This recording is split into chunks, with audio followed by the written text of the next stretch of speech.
Hi, I'm Kevin Hill, and today we're going to do something totally different. Now, over the past few years, I've gotten a lot of people asking me, how do they start making money with their art? And I generally tell them something like, well, start, selling at craft fairs. That's a good place to start. And I always say, well, do something small and keep it simple and just make a lot of them and sell them. But today I'm going to actually show you how to do it and kind of show you how I would go about making a small painting that I think would sell at a craft fair. So hopefully it gives you inspiration to do the same. All right, let's jump right into it. Now today I'm using acrylic, and I went ahead, it's not quite dry, but it's close, and I went ahead and just tinted my canvas and got that ready. When you're doing a painting, you kind of know what you're going to be doing, and it's okay to do a darker bottom and a lighter top, or you can just do one solid color. It doesn't really matter. We're just getting rid of the white canvas. We're going right over here at the top, and I'm just going to paint in a little bit of a light sky. Oh, by the way, the photo. This is important. I'll get most of this important stuff out of the way. This is a real photo. And we took about a week ago, and so I'm doing very little changes to it, so there's very little time involved in the actual creativity of the painting before the actual painting process, right? So that will save you time. And when you're going to be mass producing these things, and I think you'll probably need about 25 or 30 paintings. Yeah, probably about 30. It helps if you just, here's what I would do. I would go around your house, go around your yard, and take pictures of anything that looks halfway interesting, and bring them inside, kind of sort through them, and then paint them. And you don't have to change them much. I changed mine a little. I'll show you the painting, or the photo, I mean. I changed mine a little, not much. This is actually, of course, a photo that Sophie took. Now, when you're doing paintings where you have to get a lot of them done, you don't have to worry about, see, I got little brush marks that I might not leave in there during a normal painting, but because I know I'm covering up 99% of this background, you don't have to worry about that. So that works out. Sometimes your subjects are just easier. And then on the subjects that are harder but you like, just save them for, the gallery painting. Purposely pick out stuff that's easy. I really think that's important. It really is. So I've got my fan brush. You can use any brush really. I've got a lot of my foundation medium. And I'm just kind of dragging in these little branches. I'm going with my photo, sort of, but, not really sticking to it totally. Just close enough. I don't think it makes a whole lot of difference. There. I like this size. I almost never paint this size. I do have my students paint on this size when we do classes because they're a little easier, a little less time spent just grinding paint into the canvas and a lot more time spent, working out the actual elements like tree leaves and stuff. Of course, this is acrylic. But you can do this in oil, that's fine too.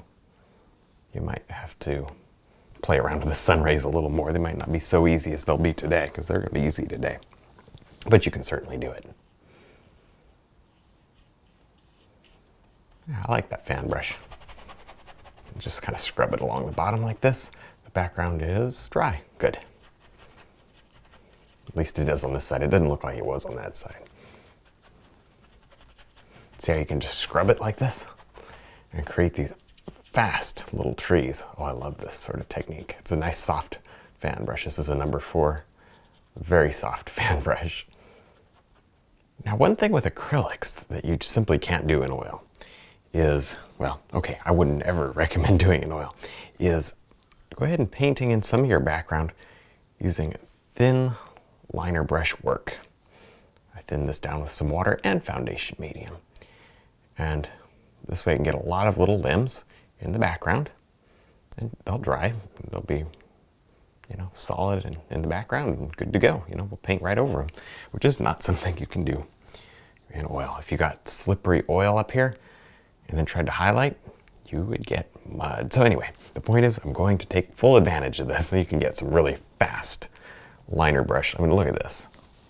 Really fast liner brush tree limbs. And trunks and stuff. Cool.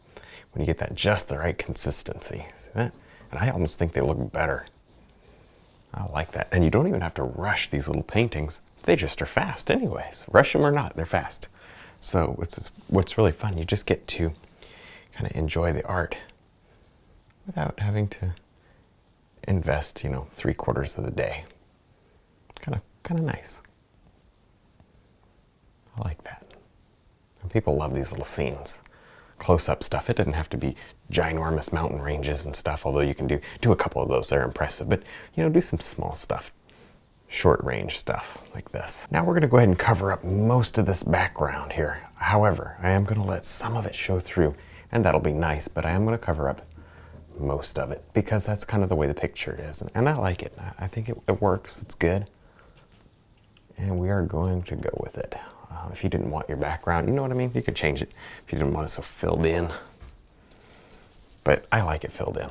I really do. I think it adds a little to the painting. That's actually really nice. So it's going to be mostly filled in. I'm just using this fan brush. I'm using it a lot today.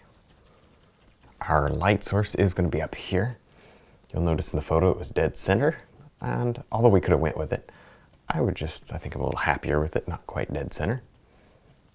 Now before we do the final touches to the background, we need to let it dry completely, so I'll give that a good probably 15 minutes, make sure it's nice and rock hard. Okay, so while we're letting that dry, we'll be doing other stuff. I've got my fan brush. I'm going to begin, well, that's awfully light. I was going to begin doing my mid-tone. I think that was far too light. Okay, let's not do that. Here we go, that's a little better. This looks a little wet down here. If it becomes a problem, I may just stop everything and let the whole thing dry. But it looks like it's okay. Generally, you don't want to be doing your acrylics while everything is wet. I'd actually like to see this, because of the photo, I'd like to see this come to about halfway, maybe just a touch above halfway. That little grass clump, because that's going to be as tall, if not slightly taller, than our fence posts. And our fence posts are a big part of the painting. There, and that kind of comes back and it wanders off. So we'll just keep kind of mushing in some grass. Don't overdo it. If you do, just simply come back in with some darks. Now I'm going to go ahead and kind of intensify this little area right here. This is where we want the viewers to look. And hopefully, because this is kind of an example painting of something that I'd like you guys to, if you're interested in doing, you know, selling your paintings. This is kind of the thing I want you guys to do. Create some light in the middle, because customers will walk from the other side, you know, of the room or wherever you are to come see your painting. They'll be drawn to it and they'll love it. The light will sell your painting for sure. Just trust me on that one. There are a couple other tips for you. I've mentioned these in other videos, but just in case you missed it, then what I would recommend doing is having a business card ready to go, so that when people see your paintings and they'll chat with you, and you'll probably end up with somebody who wants a commission painting or is interested in something like that, then you definitely want to be open and ready to go. So have some pricing sort of already in your mind for a commission painting, because let me tell you, those things can be very good. People like them a lot. So have that in mind. Just because you're out selling regular paintings doesn't mean you might not pick up a commission. It's always fun when you do. Now our background is dry, so that's very important. And you can see I added just a few more bits of grass with a liner brush just to kind of get us started. This is not anywhere near finished. And I went ahead, because this is acrylic, our paints are always drying, went ahead and squirted out some fresh white and some fresh yellow. It just keeps things easy. And I've got my tapered round brush, very, very fat little brush, but it's amazing. And I don't know if you've ever seen this brush or not, but all of the little bristles are cut to this cone shape. Does that make sense? These are really short and these are longer in the middle. That's how we get that shape. Really cool. Makes for a soft blending edge. Super stiff this way, but it's soft this way. So anyway, hopefully that helps. Now we're going to take some yellow and white. One of the biggest things with sun rays, that's obviously what we're doing. One of the biggest things that people will do is they'll just paint it white. If you can, and I understand you can't do it always, especially when you're doing oils, but in acrylic, go ahead and do your best to make them very yellow. I think you'll like it better.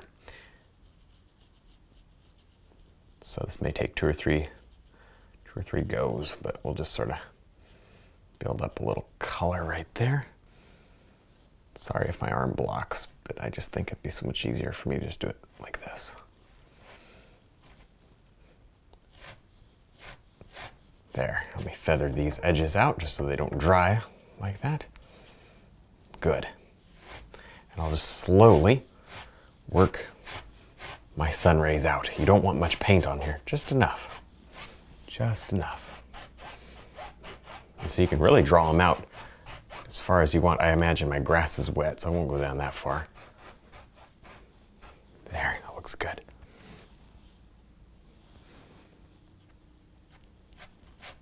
Maybe one or two more little ones right here. Just kind of helps add quite a bit of interest to this scene.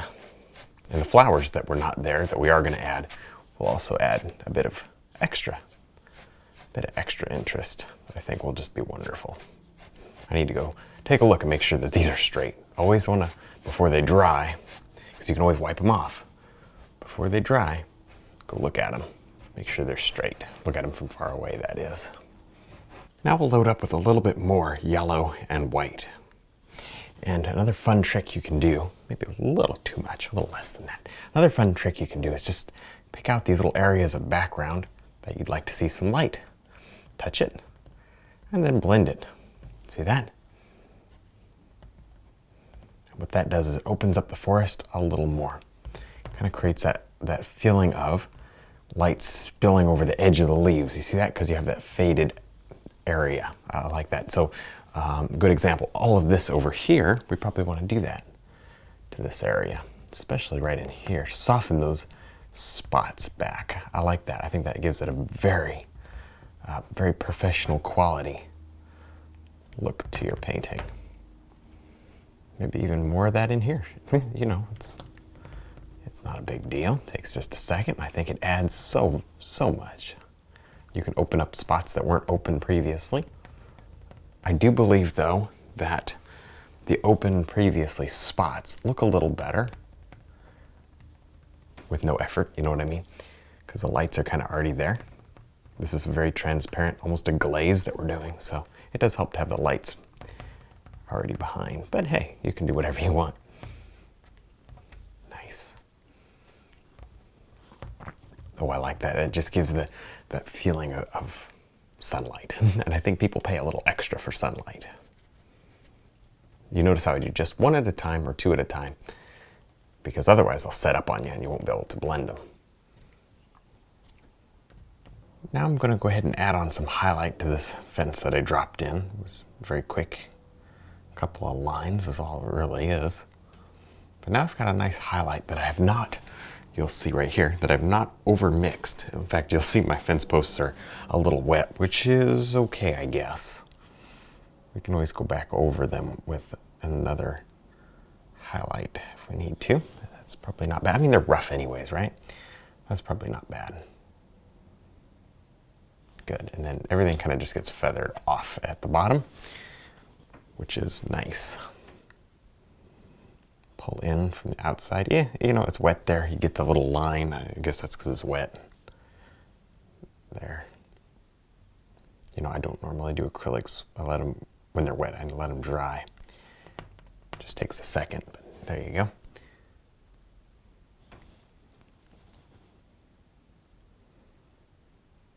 Some light on that. And then light on the top. So you see how we just go around and highlight. I'll change to a smaller brush to do probably another highlight after this. Now this is one of the rare times that you finish out the fence, even to the point where I put a little bit of wire on there real quick with a liner brush. It's one of those rare times you finish out the fence entirely and then you go and cover most of it up, especially this section here. I'm going to cover up most of these fence posts here to where they're really buried in the grass. And I think that will be really nice. Actually, I need a little bit more of my medium in there. You can see I've mixed up a nice light color, and I've pretty much used up all my paint. So as I kind of need colors, I'm just squirting them out in no particular order, as you can see. When you're acrylic painting, it kind of just depends on how it goes, right? How much time you take and what colors you seem to be using. Now those are not quite bright enough. So let's go ahead and add some more white. Some more of our yellow, watch this, and a little bit more of our blue. Make them a little brighter. Ooh, these are gonna be shiny now. Let's see what we can do. Oh yeah, see that? A couple of nice bright ones here. And they'll, of course, dry out a little darker. But if your paint's good, the color should still be pretty much the same.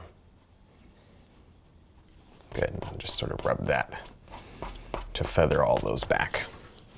And honestly, there's going to be a lot of these. This is not sticking terribly close to the photo. I think I'm going a little crazy with color just because I like color.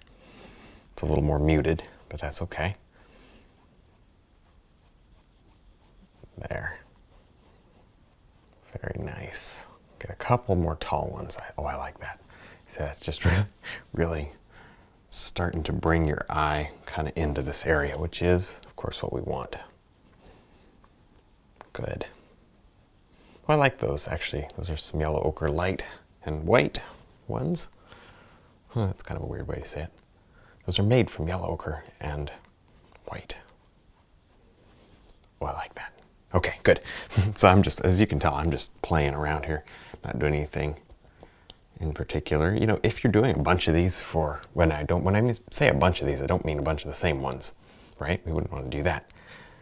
When you're making a bunch of paintings for the purpose of selling them or doing demos or whatever, you kind of have to have fun, otherwise you go crazy. And so that's kind of what we're doing, since this is more of an example. I mean, we'll probably not sell this one, but that's okay. Nice. And I got some black here on my palette. I'll add some nice dark ones. I'm using my little angled filbert, which works out really well for this. You can use the liner brush toward the end, but I like the idea of getting a couple of these in here with this first. Now we're going to go ahead and add in little flowers. This is probably the last thing we'll do. I like this because it really adds that extra bit of just interest and detail, and honestly, a couple of flowers really make a simple painting just a little nicer. These are simple flowers too. We're talking about not a whole lot more going on than just a few dots of white paint on the canvas. Actually, it's white with a little bit of our yellow ochre light mixed in. There, I like that. Good. I mean, hey, it just doesn't take that much. Maybe I'll pick out just a couple of them. And because it's acrylic, I can put my finger on here without it getting really messy. I still do it in oils, but at least I don't get messy today.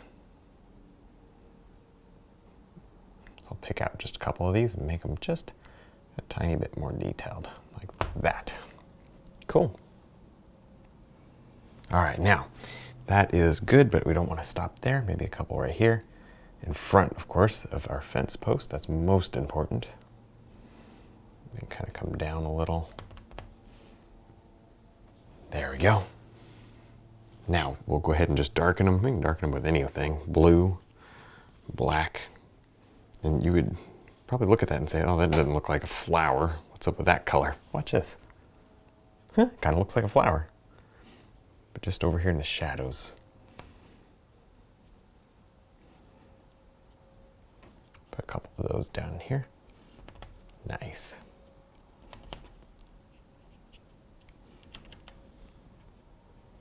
And then, maybe the last thing, just take a little bit of yellow ochre, give a couple of them a little bit of a center. It's a quick little detail that adds quite a bit. They don't all have to have centers, just a couple. All right, well, I think we're done. I had a lot of fun. I hope you did too. Don't forget to check out our website, DVDs, and brush line. Thanks for watching.